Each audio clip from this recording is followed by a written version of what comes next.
तो dear students, finally फिर से वेलकम करते हैं आपके अपने यूट्यूब चैनल केमिस्ट्री पर।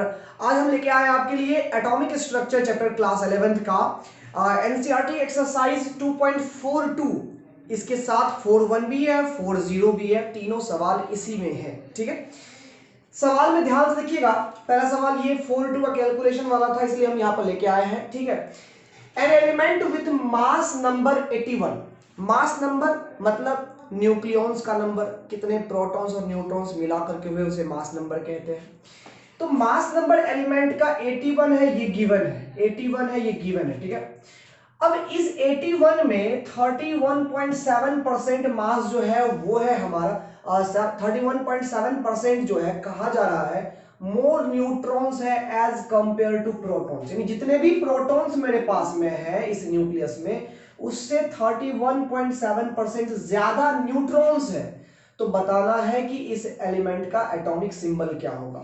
एटॉमिक सिंबल की बात करें तो एटॉमिक सिंबल में जनरली याद रखिएगा, एटॉमिक सिंबल में क्या होता है ना कि जो एलिमेंट होते हैं उसका एटॉमिक नंबर लेफ्ट साइड नीचे में लिखा जाता है Z, और मास नंबर लेफ्ट साइड ऊपर में लिखा जाता है इस तरह से। ठीक है ना, ये दोनों लेफ्ट साइड में होते हैं। ठीक है, अब देखिए यहां पर अच्छे से, यहां पर क्या है, अब सवाल में यहां पर कहा जा रहा है कि इसमें जो है ना हमको फाइंड करना है ये दोनों। तो एटॉमिक मास नंबर तो आपको 81 कंफर्म है, दिया हुआ है। हमें Z फाइंड करना है, और Z क्या होता है भाई? तो Z होता है नंबर ऑफ प्रोटॉन्स।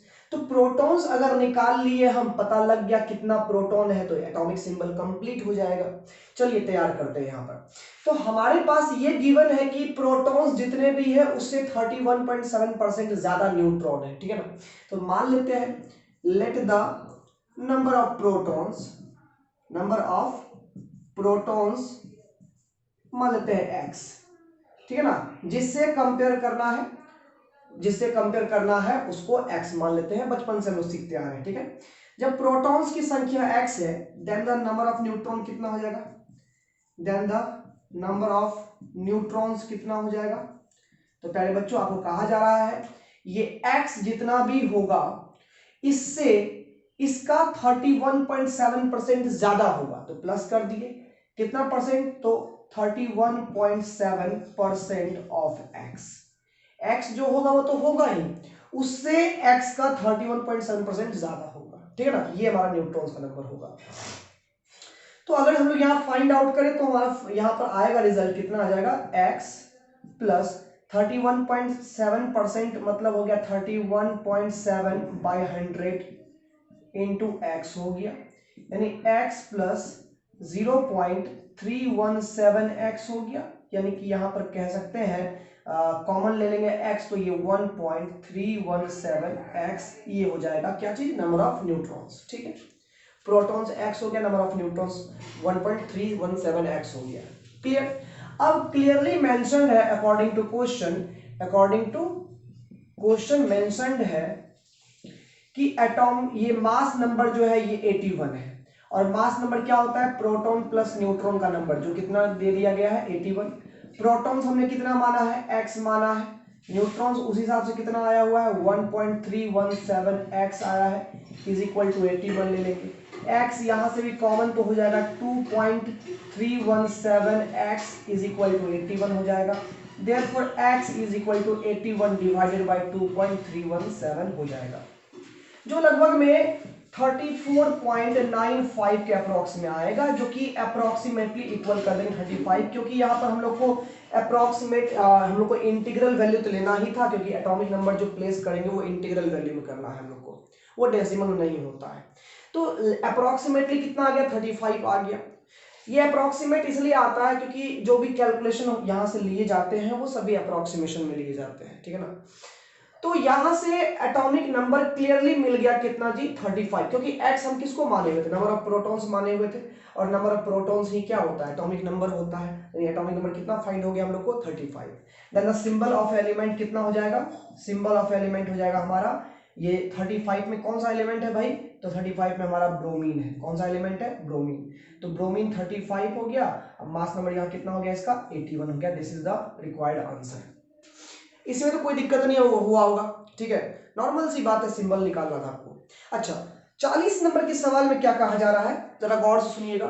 40 नंबर के सवाल में कहता है कि रदरफोर्ड के अल्फा स्कैटरिंग एक्सपेरिमेंट में जो हमने फॉइल यूज किया था वो गोल्ड फॉइल यूज किया था, गोल्ड फॉइल हमने यूज किया था, और यहां पर क्या हुआ था, ऑलमोस्ट अल्फा रेज आर पार हो गए थे, और कुछ कुछ अल्फा रे में न्यूक्लियस के पास से डिफ्लेक्शन इस तरह से हो रहा था, जो न्यूक्लियस पर पड़े तो वो वापस भी लौट करके आ गए थे। ऐसा ही था अल्फा स्कैटरिंग एक्सपेरिमेंट।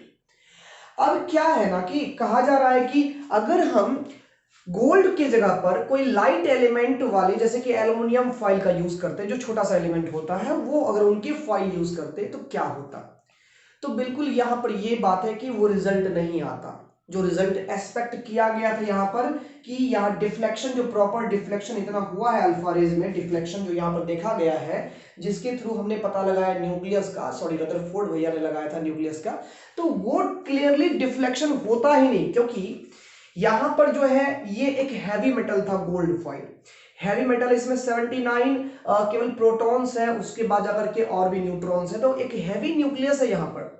जबकि एल्युमिनियम लेते हैं तो उसमें मात्र 13 प्रोटॉन होते। टोटल ओवरऑल अगर हम बात करते न्यूक्लियॉन्स की तो वो 27 के अप्रॉक्स में होता, नहीं कुछ प्रोटॉन कुछ न्यूट्रॉन, 27 लगभग होता है एल्युमिनियम में। तो यानी कि एल्युमिनियम का न्यूक्लियस में पार्टिकल्स जो है वो बहुत ही कम है, जो सफिशियंट नहीं है अल्फा पार्टिकल को डिफ्लेक्ट करने के लिए, ठीक है ना। न्यूक्लियस बहुत छोटा, पार्टिकल्स भी बहुत ही कम, तो डिफ्लेक्शन का रेशियो जो होगा वो बहुत ही कम होगा, तो वहां से डिफ्लेक्शन का क्लियरली स्टडी नहीं किया जाएगा, तो जो रिजल्ट प्रेडिक्ट करके जो एक्सपेरिमेंट में लाया गया था वो रिजल्ट नहीं मिल पाता अगर हम यूज करते एल्युमिनियम फॉइल। तो यही सवाल कहा जा रहा है कि अगर एल्युमिनियम फॉइल यूज करते तो क्या होता, तो वो रिजल्ट नहीं आता, क्योंकि उनके न्यूक्लियस बहुत छोटे होते हैं, हल्के होते हैं, सो वहां पर प्रॉपर डिफ्लेक्शन अल्फा रेज का नहीं हो पाएगा। अब ऐसा ही 41 में सवाल है, 41 में क्या सवाल है कि BR35 और क्या करते हैं यहां पर 71 है, ये एप्लीकेबल है। अब BR71 भी एप्लीकेबल है, और BR अगर हम लिखे 7135 या BR35 तो ये एप्लीकेबल नहीं है। हम लोग इन सिंबल का यूज करते हैं, इन सिंबल का यूज नहीं करते हैं, ऐसा क्यों? तो ध्यान दीजिएगा, एक्चुअली में क्या है कि जब हम लोग किसी एलिमेंट में एटॉमिक नंबर और मास नंबर दोनों ही लिखते हैं, इनके पेयर की बात कर रहे हैं, ठीक है ना, तो याद रखिएगा जनरली क्या होता है, किसी भी एलिमेंट का सिंबल जो होता है उसमें लेफ्ट साइड नीचे में हम लोग एटॉमिक नंबर प्लॉट करते हैं, और राइट लेफ्ट साइड ऊपर में मास नंबर प्लॉट करते हैं। दैट्स व्हाई कि ये हमारा एप्लीकेबल नहीं, क्योंकि यहाँ पर एटॉमिक मास नंबर नीचे है, एटॉमिक नंबर ऊपर है, तो एप्लीकेबल नहीं होगा। दूसरी बात, ये सिंबल एप्लीकेबल है, ये सिंबल एप्लीकेबल नहीं है। यहां पर बीआर में केवल एटॉमिक मास लिखा गया है, यहाँ बीआर में केवल एटॉमिक नंबर लिखा गया है, तो ये एप्लीकेबल है, ये नहीं है एप्लीकेबल। क्यों नहीं एप्लीकेबल है? क्योंकि अगर हम किसी एलिमेंट में कोई एक नंबर ही इंडिकेट करते हैं उस एलिमेंट के प्रॉपर आइडेंटिफिकेशन के लिए प्यारे बच्चों, तो वहां पर क्या है कि मास नंबर एक एलिमेंट का बदलते रह सकता है। आइसोटॉप्स तो आप लोग पढ़े हैं, बीआर में 71 भी हो सकता है, बीआर में क्या करते हैं, सॉरी यहाँ पर 70 लगभग कितना होता है, 79 लिखा हुआ होगा मेरे ख्याल से, ठीक है ना, 79 लिखा हुआ होगा, ठीक है। तो बीआर में 79 यहाँ पर हो सकता है, बीआर 81 भी हो सकता है, अभी आपने देखा यहाँ पर। तो मास नंबर एक एलिमेंट का रिप्रेजेंट नहीं करता उस एलिमेंट को, उस नंबर को क्लियरली रिप्रेजेंट नहीं कर सकता है, उस एलिमेंट का डिफरेंट डिफरेंट मास नंबर हो सकता है, वो फिक्स नहीं होता है, इसलिए मास नंबर को असाइन करना बहुत जरूरी है। एटॉमिक नंबर क्या है, वो तो फिक्स है। एटॉमिक नंबर बीआर अगर ब्रोमीन है तो डेफिनेटली है कि वह 35 है एटॉमिक नंबर होगा, वो तो अंधा भी कह सकता है नहीं। तो क्या करते हैं, क्योंकि जो प्रोटॉन की संख्या है किसी भी एलिमेंट में, एक पर्टिकुलर एलिमेंट में, वो फिक्स होती है, वो कभी बदलती नहीं है, इसलिए उसको असाइन ना भी करो तो चलेगा।